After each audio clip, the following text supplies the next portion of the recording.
Dear students of class 12th, welcome in SNS maths class. अभी तक हम लोगों ने मैट्रिक्स का टॉपिक कंप्लीट कर लिया है। अब मैट्रिक्स में मतलब मैट्रिक्स मीनिंग हम लोगों ने मैट्रिक्स का अलजेब्रा पार्ट है ना, addition of matrix, multiplication of two matrix, इसको स्टडी किया है। तो उसी टॉपिक को कंटिन्यू करते हुए हम लोग आज जो स्टडी करने जा रहे हैं वो है टॉपिक हमारा डिटर्मिनेंट, है ना। हम क्या करेंगे, आज डिटर्मिनेंट का टॉपिक डिस्कस करेंगे। और देन हम क्या करेंगे, जो मैट्रिक्स का जो मोस्ट इंपॉर्टेंट पोर्शन है that is inverse of A matrix, adjoint of A matrix and solution of equations, उस पे जाएंगे। आज डिटर्मिनेंट्स के बेसिक हम लोग इस क्लास में स्टडी करेंगे। इस वीडियो में हम लोग प्रॉपर्टीज नहीं डिटर्मिनेंट की डिस्कस करने वाले हैं, हम प्रॉपर्टीज पे नहीं जाएंगे, बल्कि other than properties what ever is related with determinant ना, वो आज हम लोग इस टॉपिक में डिस्कस करेंगे। आइए स्टार्ट करते हैं टॉपिक मैट्रिक्स का। हम लोग मैट्रिक्स को फर्दर डिटर्मिनेंट के फॉर्म में स्टडी करने जा रहे हैं। सी गेन, अब ये डिटर्मिनेंट होता क्या है, as far as this definition of the determinant is concern, जिसकी डेफिनेशन है कि अगर हमारे पास कोई स्क्वायर मैट्रिक्स है, यानी एक चीज क्लियर हो गया, मैट्रिक्स स्क्वायर होना चाहिए। यानी डिटर्मिनेंट जो है अदर देन स्क्वायर मैट्रिक्स के लिए एग्जिस्ट नहीं करता है, उसका कोई मतलब ही नहीं है, कोई क्वेश्चन ही नहीं अराइज होगा। Every square matrix can be associated to a number, an expression. अब नंबर के साथ मैं एक्सप्रेशन क्यों बोल रहा हूं अभी भी क्लियर करेंगे, which is known as its determinant. That mean कोई भी स्क्वायर मैट्रिक्स होता है ना, वो एक नंबर से एसोसिएटेड होता है, यानी उसकी एक वैल्यू होती है जिसको हम उसका डिटर्मिनेंट बोलते हैं। अब यहां वैल्यू से मेरा मतलब क्या है कि सपोज हमारे पास कोई A I J square matrix of order N, तो उसके डिटर्मिनेंट को तो पहले हम डिनोट करेंगे either D E T A, determinant A, और हम इस तरह से मॉड ए की तरह से, जैसे मॉड लिखते हैं ना, तो मॉड ए की तरह से लिखेंगे, तो वो हमारा डिटर्मिनेंट का नोटेशन हो गया। यानी डिटर्मिनेंट को इस तरह से हमें रिप्रेजेंट करना है। लेकिन एक्चुअली नंबर एक्सप्रेशन से यहाँ क्या मतलब है, अब सपोज करिए कि आपके पास एक मैट्रिक्स गिवन है, और क्या करते हैं, हम 3x3 ऑर्डर का एक मैट्रिक्स लेते हैं, A11, A12, A13, A21, A22, A23, A31, A32, A33। ये एक स्क्वायर मैट्रिक्स है 3x3 ऑर्डर का। जनरली हमारी बुक्स में क्या है ना, कि जो सबसे छोटा होगा 1x1 का स्क्वायर होगा, उससे बड़े पे आएंगे 2x2 का स्क्वायर हो जाएगा, तब 3x3 का स्क्वायर होगा, 4x4 and so on. CBSE में कहा गया है कि 4x4 स्क्वायर मैट्रिसेस के क्वेश्चंस नहीं पूछने हैं, क्योंकि मतलब 4x4 का क्वेश्चन क्यों नहीं पूछना है, क्योंकि उसमें कोई नया नहीं होगा, वो कैलकुलेशन सिर्फ बढ़ जानी है। मेथड तो वही रहेगा, जो मेथड हम 2x2 या 3x3 के लिए अप्लाई करेंगे, same method we apply for 4x4 matrix. 4x4 matrix के लिए भी बस वही मेथड रहने वाला है, सिर्फ हमारी कैलकुलेशन बढ़ जाएगी। एक्चुअली हम +2 की क्लासेस में किसी बच्चे की कैलकुलेशन एबिलिटी तो चेक कर नहीं रहे हैं, उसको कॉन्सेप्ट आना चाहिए ना, कि वो उसको ओके डिटरमिनेंट पता है नहीं पता है। ओके, तो ये अगर मैट्रिक्स है, सब जो एक्सप्रेशन से मेरा मतलब है कि हम क्या करेंगे, इसको एक्सप्रेशन के फॉर्म में लिख रहे हैं। यानी अब इसको मैंने इस फॉर्म में लिख दिया, अभी इसको क्या कर दिया हमने, यानी अगर आप ऐसे बोल सकते हैं कि अच्छा पहले आपने इसको ब्रैकेट, जो स्मॉल ब्रैकेट के अंदर लिखे थे ये 9 एलिमेंट्स को, अब इन 9 नंबर्स को क्या कर रहे हैं कि मॉड के फॉर्म में, जैसे मॉड नहीं लिखते हैं, मॉड के फॉर्म में लिख दिया हमने, मॉड के फॉर्म में लिख दिया और कह दिया कि ये डिटर्मिनेंट है। यानी अगर ये हमारा मैट्रिक्स ए है, ये हमारा मैट्रिक्स ए अगर है, ये हो गया, इसको मैं बोलूंगा डिटर्मिनेंट ए, और इसको और रिप्रेजेंट करने का तरीका ये हो गया। ये वो एक्सप्रेशन है जिस एक्सप्रेशन की बात कर रहे थे ना, कि एवरी स्क्वायर मैट्रिक्स के साथ एक एक्सप्रेशन एसोसिएटेड होता है। हियर इज एक्सप्रेशन, लेकिन एक्चुअली इसकी एक वैल्यू होती है ना, इस एक्सप्रेशन की एक वैल्यू है। तो हमने जो डेफिनेशन में कहा ना कि स्क्वायर मैट्रिक्स एक नंबर से एसोसिएटेड होता है, तो जो इस डिटर्मिनेंट की वैल्यू होगी वो एक नंबर के फॉर्म में हमें मिलने वाली है। अब वो वैल्यू क्या है, तो इस डिटर्मिनेंट का एक्सपेंशन करेंगे हम, एक्चुअली डिटर्मिनेंट को सिंप्लीफाई करेंगे और उस वैल्यू को कैलकुलेट करेंगे। तो क्या करते हैं कि हम पहले 1x1, फिर 2x2, फिर 3x3 डिफरेंट ऑर्डर के मैट्रिसेस का जो वैल्यू निकलने वाला है वो कैसे निकलेगा, उसको एक एक करके डिस्कस करते हैं। ओके, तो सबसे पहले हमने वो ले लिया determinant of a square matrix of order 1। अब 1 ऑर्डर का जो स्क्वायर मैट्रिक्स होगा भाई, वो होगा कैसा, है ना। 1 ऑर्डर का square matrix meaning simply A11, एक ही एलिमेंट होगा उसके अंदर। ये ना एक मैट्रिक्स ए है, ये वन इंटू वन ऑर्डर का है इसकी, और 1 into 1। सो क्योंकि रो और कॉलम इसमें इक्वल होंगे इसलिए हम लोगों ने यहाँ पर ऑर्डर 1 लिखा है सिंपली ना, 1 into 1 की जगह पर। तो इसका डिटर्मिनेंट जब लिखने जाएंगे, सो ओके, अब मैं डिटर्मिनेंट ए की जगह ये मॉड ए के फॉर्म में लिखेंगे, तो इसको हम क्या लिखेंगे, A11, और इसकी वैल्यू भी हो जाएगी A11। ओके, तो ये वो वैल्यू हो गया ना। इसका मतलब ये A11 ये जो वैल्यू है ये एसोसिएट कर रहा है इस 1 into 1 ऑर्डर के मैट्रिक्स के साथ। ओके, वैल्यू आ गई, तो मतलब मैट्रिक्स जो है वो एक वैल्यू से एसोसिएटेड हो गया। ये A11 उस मैट्रिक्स का क्या है, डिटर्मिनेंट है, वैल्यू है। ओके, सो नाउ ये बहुत सिंपल था, क्योंकि अब इसमें तो एक ही एलिमेंट है ना। अब क्योंकि सिर्फ इसमें एक ही एलिमेंट है तो हम फर्दर क्या कैलकुलेट करेंगे, तो क्या करते हैं, एक 2 into 2 ऑर्डर का मैट्रिक्स लेते हैं। Let us start with a matrix of order 2 into 2। Okay, here we have a, एक हम 2 into 2 ऑर्डर का मैट्रिक्स लेते हैं। सो A11, A12, A21, A22। अब इसका डिटर्मिनेंट क्या हो जाएगा, तो जब हम डिटर्मिनेंट लिखेंगे तो पहले तो इसको एक्सप्रेशन के फॉर्म में लिख दें। ये हो गया हमारा expression A11, A12, A21, A22। Okay, अब इसका एक्सपेंशन करने का मतलब, जैसा आपको याद होगा आप क्रॉस मल्टीप्लिकेशन करते थे ना, क्रॉस मल्टीप्लिकेशन मेथड, बस एग्जैक्टली वही प्रोसेस यहाँ अप्लाई कर दीजिए। इसको इसमें क्रॉस में मल्टीप्लाई करते हैं, तो मल्टीप्लाई करेंगे तो क्या आएगा, A11 को हमने मल्टीप्लाई कर दिया A22 के साथ, राइट। A11 को हमने A22 के साथ मल्टीप्लाई कर दिया, और माइनस क्रॉस मल्टीप्लिकेशन इनको मल्टीप्लाई करके माइनस ही करते थे ना। सो एग्जैक्टली वही मेथड हम यहाँ यूज कर रहे हैं। अब जब हम इसको कैलकुलेट करेंगे तो हमें एक वैल्यू मिल जाएगी। सो this is the value associated with A order 2 square matrix. 2 order का अगर कोई स्क्वायर मैट्रिक्स होगा तो उससे जो एसोसिएटेड वैल्यू है, दिस इज द वैल्यू। ये वो वैल्यू है जो एसोसिएटेड वैल्यू है, इसको हम कैलकुलेट कर लेंगे तो हमें वो मैट्रिक्स का डिटर्मिनेंट पता लग जाएगा। डिटर्मिनेंट तो ये हो गया, as per as representation is concern, ये तो हमने रिप्रेजेंट कर ही लिया। लेकिन हम जब उसको वैल्यू कैलकुलेट करने जाएंगे तो इस तरीके से लिख के हम आंसर तक पहुंचते हैं, इसको हम लोग कहते हैं एक्सपेंशन, है ना। यानी डिटर्मिनेंट का एक्सपेंशन, हमने डिटर्मिनेंट को क्या किया, एक्सपेंड कर दिया और हमें एक वैल्यू मिल गई है। यहां तक क्लियर हो गया होगा कि 2 into 2 ऑर्डर का है तो कैसे करना है। आइए नेक्स्ट पे आते हैं। नेक्स्ट मतलब ऑर्डर 3 और थोड़ा बढ़ा जाते हैं। So let us take just minute, हम लोग क्या करते हैं, 3 into 3 ऑर्डर का एक मैट्रिक्स ले लें।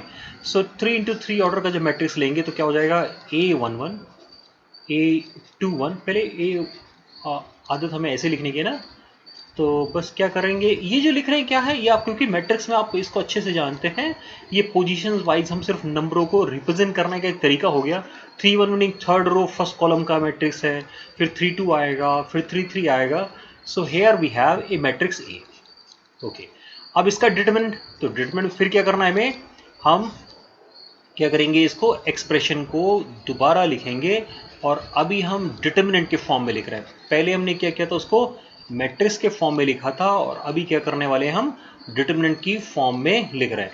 सी बहुत अभी मतलब एक्चुअली देखने में तो ऐसा लगता है कि जैसे डिटर्मिनेंट को रिप्रेजेंट करना और मैट्रिक्स को रिप्रेजेंट करना, यानी ब्रैकेट्स को बदल देना है ना, ब्रैकेट्स को बदल देना। मैट्रिक्स में वो स्मॉल ब्रैकेट हमने यूज़ किए हैं या वो बिग ब्रैकेट यूज़ करते हैं, और जब डिटर्मिनेंट की बारी आती है तो मॉड के फॉर्म में लिखते हैं। अब ये किस वैल्यू से एसोसिएटेड है वो वैल्यू निकालनी है, यानी इसका एक्सपेंशन करना। ओके, इसका एक्सपेंशन करना। तो अब एक्सपेंशन जब करेंगे, क्योंकि 2 into 2 में तो सिंपल था कि हमने क्या किया, उसको क्रॉस मल्टीप्लीकेशन से तक पहुंच गए।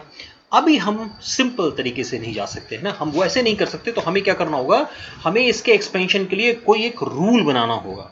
सो नाउ डिटर्मिनेंट का अपना एक साइन कन्वेंशन है। साइन कन्वेंशन मीनिंग डिटर्मिनेंट में यहां से हम प्लस से स्टार्ट करते हैं, plus minus plus, minus plus minus, and then plus minus plus. ये डिटर्मिनेंट का साइन कन्वेंशन है। अगर ये 4 into 4 का भी होगा तो इसी तरीके से हम उसको भी लिखेंगे, है ना, साइन कन्वेंशन। अब इस साइन कन्वेंशन का यहाँ रोल क्या है, आते हैं उसके ऊपर। जब इसको एक्सपेंशन करने जाएंगे तो आप पहले ना चूज कर लीजिए कि आप किस रो या किस कॉलम को यूज करना जा रहे हैं। अब रो कॉलम से मेरा मतलब यहां पर क्या है कि okay, actually I want to select a pen ना, मैं थोड़ा पेन के कलर को चेंज करने के लिए। सी हेयर, ये हमारा फर्स्ट कॉलम है, ये हमारा सेकंड कॉलम है, और ये हमारा थर्ड कॉलम है। ऐसे ही ये हमारी फर्स्ट रो है, ये हमारी सेकेंड रो है, ये हमारी थर्ड रो है। तो जब भी किसी डिटरमिनेंट का एक्सपेंशन करना होगा तो क्या करना है कि हम वहां पर पहले चूज कर लेंगे कि हम किस रो या किस कॉलम की बात कर रहे हैं। तो फर्स्ट रो पहले सबसे सिंपल पे आते हैं। सपोज हमने फर्स्ट रो चूज कर लिया, ओके। तो जब हम फर्स्ट रो चूज करेंगे तो इसका मतलब हम क्या कर रहे हैं, we are expanding this determinant with respect to first row. यानी आपको चूज कर लेना। सी डिटरमिनेंट के अंदर ना इससे कोई फर्क नहीं पड़ेगा कि आपने फर्स्ट रो चूज किया है, सेकंड रो चूज किया है, थर्ड रो चूज किया है, या फर्स्ट कॉलम चूज किया है, सेकंड कॉलम चूज किया है, थर्ड कॉलम। ये डिटरमिनेंट की ब्यूटी है इन नंबरों के एक्सपेंशन के बाद जो आंसर आता है उसकी एक तरह से, यही साइन कन्वेंशन का इफेक्ट है जिसके कारण आंसर कभी चेंज नहीं होगा। अगर हमने फर्स्ट रो चूज किया है तो क्या करेंगे, फर्स्ट रो से लिखना शुरू करेंगे। अब फर्स्ट रो का पहला एलिमेंट A11, क्योंकि यहां ये पॉजिटिव है साइन कन्वेंशन में A11, तो हम यहां पॉजिटिव रखा हमने। अभी क्या करना है कि जिस एलिमेंट को आपने लिया है ना, जिस एलिमेंट से आपने स्टार्ट किया, उसके साथ की रो और उसके साथ के कॉलम को छोड़ दें। तो जो बच जाएगा ये ना, ये बच गया हमारे पास। इस डिटरमिनेंट को लिख देना A22, A23, A32, A33 ना। अब उस फर्स्ट रो में चूज किया था ना, second element A12। Second element में जो साइन कन्वेंशन कह रहा है निगेटिव, तो क्या करेंगे, माइनस का A12 लिखेंगे और सेम प्रोसेस अप्लाई करेंगे। यानी हम इस रो को छोड़ देंगे और इस रो को छोड़ेंगे और इस कॉलम को छोड़ेंगे। तो हमारे पास अब क्या बच जाएगा, आप यानी इसको मैं ऐसे बोल सकता हूँ, what we are doing, we are leaving the corresponding row and corresponding column। उसके साथ के जो रो और कॉलम है उसको हम लोग छोड़ दे रहे हैं। A12 जहां पर लिखा हुआ था, A12 के साथ की रो को छोड़ दिया हमने, उसके साथ के कॉलम को छोड़ दिया, तो बाकी जो 4 एलिमेंट्स बच गए उसको हमने लिख लिया। नेक्स्ट, अब क्या बच गया, A13 बच गया, और फिर again sine convention plus sign, हमने प्लस साइन लिख दिया। अब अगेन A13 ये है, इसके साथ के इस कॉलम को और इसके साथ के इस रो को छोड़ देना। जो रिमेनिंग पोर्शन बच जाएगा ये पोर्शन, उस पोर्शन को फिर लिख देते हैं हम लोग। सो हमने लिखा A21, A22, A31, A32। Okay. अब तो ये क्या है आपके पास, now you have determinant of order 2। आपके पास ऑर्डर 2 के डिटरमिनेंट है, तो क्या करना है, ऑर्डर 2 के डिटरमिनेंट को हम जैसे हमने पहले लिखा है बिल्कुल वैसे लिखना शुरू करते हैं। So here we have A22, A33 minus A23, A32। यहां पर है A12, यहां क्या आ गया हमारे पास, A21, A33 minus A23, A31, then plus here we have again A13, और यहाँ क्या आ गया, A21 के साथ A32 की मल्टीप्लीकेशन और A22 की मल्टीप्लीकेशन। सी टू ऑर्डर के डिटरमिनेंट को आपने लिखना पहले से पता है आपको, है ना, how to write expansion of a two order determinant. Two order के डिटरमिनेंट को कैसे लिखना है वो आपको पता है, तो बस हमने क्या किया, उसको लिख दिया, है ना, उसको हमने सिंपली लिख दिया है और हमारे पास आंसर आ जाएगा। ओके, अब इसको क्या करो, कैलकुलेट कर लीजिए, जस्ट इसको कैलकुलेट करें, you will get the answer, आपको आंसर मिल जाएगा। See, so this is how to expand a determinant of order 3। एक 3 ऑर्डर के डिटरमिनेंट को किस तरह से उसका एक्सपेंशन करना है, ये रहा मेथड। क्लियर हुआ क्या कर रहे हैं, जैसे हमने फर्स्ट रो चूज किया, आप फर्स्ट कॉलम को भी चूज कर सकते हैं, सेकंड कॉलम को भी चूज कर सकते हैं, थर्ड कॉलम को भी चूज कर सकते हैं, एग्जैक्टली इसी तरह से लिखा जाएगा। वहां कहीं कोई फर्क नहीं पड़ने वाला, आंसर पे कोई फर्क नहीं पड़ेगा। सिर्फ ध्यान रखना है कि ये हमारा जो साइन कन्वेंशन है, ये जो हम साइन कन्वेंशन है उसको फॉलो करेंगे। जब भी हम कोई एलिमेंट लिखने जाएंगे, जैसे हम कोई एलिमेंट चूज करते हैं तो उसके आगे जो साइन पुट करेंगे वो according to this sign convention put करेंगे। ओके, सो ये रहा determinant of a square matrix of order 3 का एक्सपेंशन। यानी अगर एक 3 ऑर्डर की मैट्रिक्स गिवन है, उसका डिटरमिनेंट कैलकुलेट करना, तो how to calculate that determinant. I hope कि आपको यहां पर क्लियर हुआ होगा कि व्हाट वी आर डूइंग ना। हमने सिर्फ क्या किया, 3 ऑर्डर का है तो हमने पहले इसको 3 ऑर्डर का है तो हमने पहले क्या किया उसको, कि एक रो एक कॉलम को चूज करके जब लिखने जाएंगे तो वो अपने आप 2 ऑर्डर के 3 डिटरमिनेंट बन जाएंगे। अब सोच के देखिए कि अगर ये 4 ऑर्डर का होता तो सेम प्रोसेस अप्लाई करेंगे। तो आपको एक रो चूज करते हैं, जब एक रो चूज करके आप एक एलिमेंट लिखेंगे तो आपके पास 3 ऑर्डर का एक डिटरमिनेंट आएगा। फिर वहां पर दोबारा आप ये प्रोसेस अप्लाई करेंगे, कितना लेंथी कैलकुलेशन हो जाएगा ना, आप उसकी कैलकुलेशन बहुत ही लंबी हो जाएगी। यहां भी कैलकुलेशन कई बार लगता है ना कि कैलकुलेशन थोड़ा लेंथी है, तो हमारे पास एक सिंपल मेथड है, शॉर्टकट मेथड है, सारस मेथड। ये मैथमेटिशियन है जिन्होंने एक मेथड दिया था, तो हम एक बार दोबारा determinant of a square matrix of order 3 को कैलकुलेट करने जा रहे हैं, but this time the method we are using is Sarrus method. Okay, let's start with determinant. हमने क्या किया, एक मैट्रिक्स लेते हैं, ये हमारा एक मैट्रिक्स का डिटरमिनेंट लिख लिया हमने, है ना। हमने क्या किया, मैट्रिक्स के डिटरमिनेंट को लिख दिया। अब हम क्या करेंगे, इसको कैलकुलेट करने के लिए हम इस डिटरमिनेंट के साइन को छोड़ के पहले हमने उस 9 एलिमेंट को उसी तरह से लिख लिया। ये 9 एलिमेंट हमने लिख लिया, है ना। 9 एलिमेंट लिखने गए तो हमने क्या किया, ये हमारा हो गया फर्स्ट कॉलम, ये हमारा सेकंड कॉलम, ये हमारा थर्ड कॉलम। एग्जैक्टली वैसे ही लिखा है, यानी इन दोनों में कोई फर्क नहीं, सिर्फ इतना फर्क नजर आ रहा है कि बस वो मॉड वाले जो दो डंडे हैं ना, वो डंडे हटा दिए हमने और हमने लिख दिया। अभी क्या करना है, फर्स्ट कॉलम और सेकंड कॉलम को रिपीट कर देना, यानी इसके साथ क्या करना है, हमने फर्स्ट कॉलम और सेकंड कॉलम को रिपीट करके लिखना है। यानी पहले तीनों कॉलम को लिख दिया, first column, second column, third column, and then हमने फर्स्ट कॉलम और सेकंड कॉलम को रिपीट कर दिया है। ये रहा हमारा फर्स्ट कॉलम, सेकंड कॉलम। अभी क्या करते हैं, हम इस डायगोनल से स्टार्ट करते हैं और डायगोनल बनाना शुरू करते हैं। यानी पहला एलिमेंट है ना, हमने फर्स्ट डायगोनल बनाया, see here A11 A22 A33 का एक डायगोनल हो गया। उसके बाद हम ये सेकंड डायगोनल बनाते हैं, A12 A23 A31 का डायगोनल हो गया, और ये हमारा थर्ड डायगोनल हो गया। डायगोनल कंप्लीट हो गया ना, क्योंकि इसके आगे कोई एलिमेंट ही नहीं, तो आगे जाने की जरूरत ही नहीं है। अब ये जो डायगोनल में जो एलिमेंट्स आए, इनको मल्टीप्लाई कर लीजिए। डायगोनल में जो एलिमेंट आ रहा है, A11 था को A22 और A33 से मल्टीप्लाई करना है, then plus, let me close into a bracket, A12 A23 A31, then A13 A21 A23। Check कर लिया कहीं कोई, मतलब कहीं हम लिखने की कोई गलती नहीं कर रहे। यानी हमने 3 डायगोनल बनाए और तीनों को जो एक डायगोनल के अंदर जो 3 एलिमेंट आ रहे थे, 3 एलिमेंट्स, उनको मल्टीप्लाई करके, उनको ऐड करके एक ब्रैकेट में बंद कर लिया है। ओके, उसके बाहर लगा देंगे एक माइनस का साइन। नाउ क्या करेंगे, अब हम यहां से स्टार्ट करेंगे रिवर्स। पहले हमने कहां से स्टार्ट किया था, लेफ्ट हैंड साइड से ना। अब हम राइट हैंड से स्टार्ट करते हैं और अगेन हम डायगोनल बनाना शुरू करते हैं, है ना। First diagonal, then the second diagonal, and here we have third diagonal. अब इनको भी ऐसे ही मल्टीप्लाई कर लीजिए, है ना।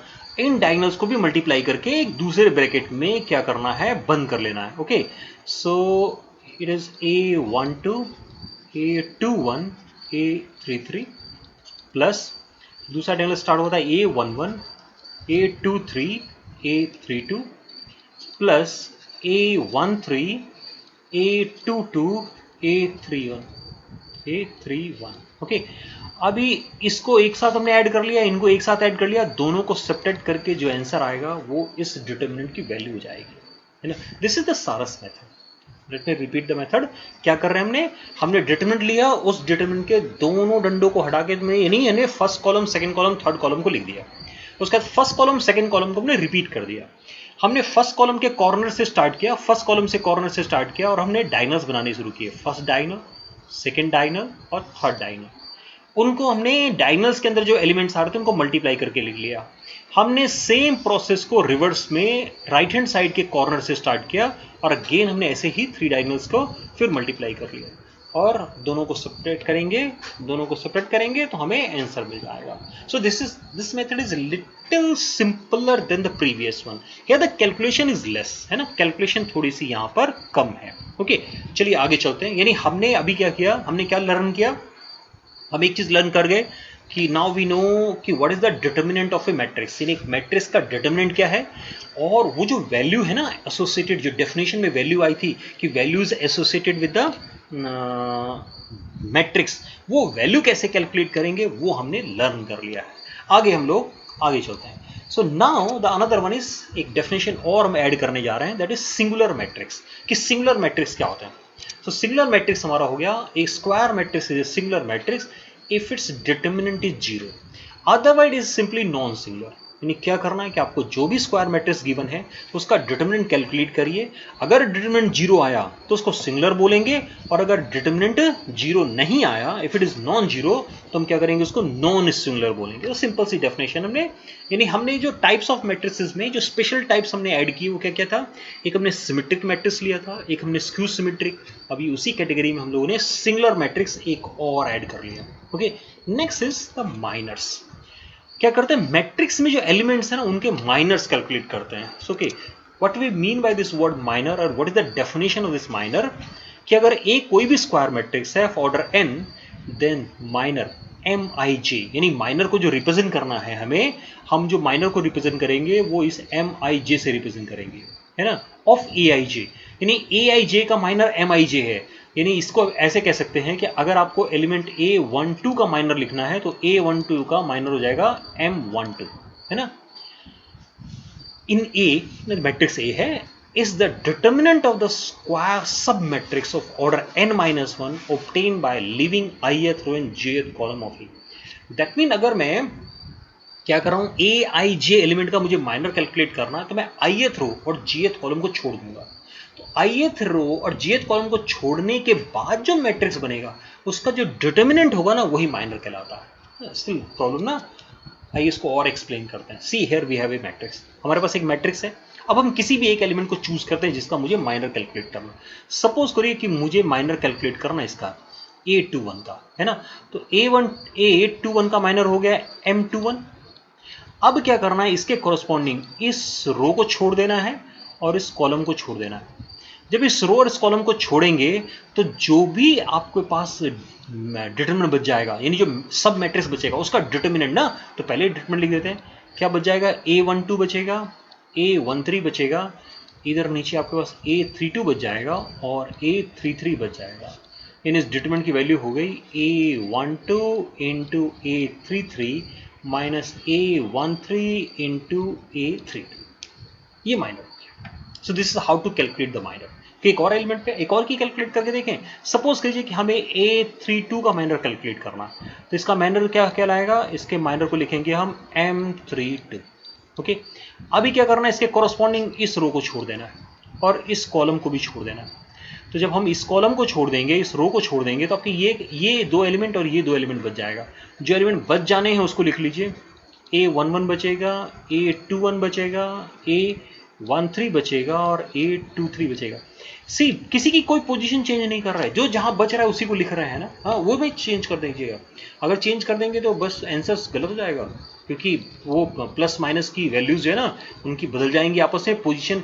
तो मल्टीप्लाई किसी को होना है, मल्टीप्लाई कोई हो जाएगा। ओके, ये वैल्यू कैलकुलेट करेंगे हम, माइनस कैलकुलेट। माइनर की कैलकुलेशन इंपॉर्टेंट है हमारे लिए कोफैक्टर्स के लिए। जो नेक्स्ट हमारा टर्म है वो है कोफैक्टर्स। और जब हम माइनर कोफैक्टर निकालना सीख जाएंगे तो देन हम जाएंगे एडजॉइंट ऑफ ए मैट्रिक्स। तो हमारा जो नेक्स्ट होगा वो एडजॉइंट और इनवर्स ऑफ ए मैट्रिक्स की कैलकुलेशन होगी। सो ये नेक्स्ट कोफैक्टर भी देख लेते हैं, कोफैक्टर्स।